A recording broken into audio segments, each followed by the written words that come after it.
All right, well Um, let's recap our predictions from this past weekend. The first prediction we made was, would there be a non-Japanese player in cuts? And there's quite a few that were kind of following throughout the weekend, right? But no one ended up making it in. You said yes, I said no. I was more realistic, and turns out correct in this instance. No non-Japanese players made cuts. yeah, definitely not as strong of a showing from the non-Japanese players this time around. Um, I don't think there were any of them were even close to being in contention for cut for very long, to be honest. They did make Yeah. like Rahul made day two, Tord made day two. I know Lucas tied the winning in, which is a double game loss over in Japan for anyone who doesn't know. And then I'm not sure who else was there even to begin with. So, but yeah, I don't think they ever got close to the to cut this time around. But maybe next time. Next prediction we made was, what would the winning deck play as their ace spec?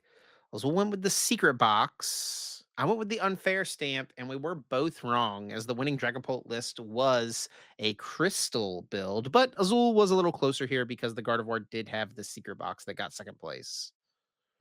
Yeah, was there any? I don't even know if there's an unfair stamp in Top Cut. To be honest, it seems like all the Yeah. Dragapults have cut them now that there's like less Terra Box.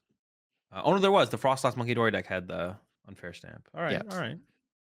We're out here. Oh, It's possible that other Gardevoir and a Gardevoir or Dragapult also played unfair stamp, but most of the Dragapults were Crystal or some of them were playing Jaming Tower with Neo Upper Energy. oh yeah, Those yeah, were yeah. like the only ace specs I saw from Dragapult, and then it was basically secret boxes and blenders The from Neo the Upper is really Gardevoirs. interesting because it's like it is good. It's a very good card in Dragapult, right? But like you can't find the thing. Like, Yeah. and so it makes it hard to utilize well. Like I was watching your stream at one point where a Dragapult player had a fire energy, and then when attached return a Neo Upper energy, it's like, well,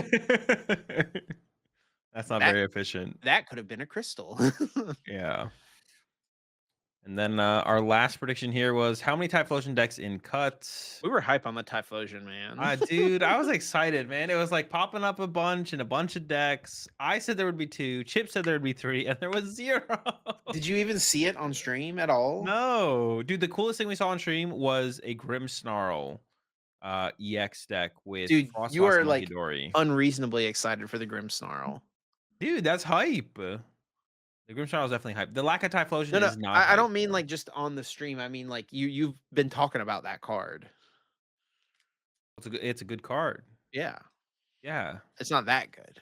Well, no, because none all the other Marnie's cards just suck. Like, they're Dude, all that's the so thing with all these bad. owners' cards, man. Everyone was freaking out about Zolark, and it's like it literally can only ever be as good as the other end's cards. Yeah, but see, Team Rocket solved that solution because they brought the whole team together and shared all their cards, whereas everyone else was being greedy and wanted their own. And that's why Team Rocket will take over the world.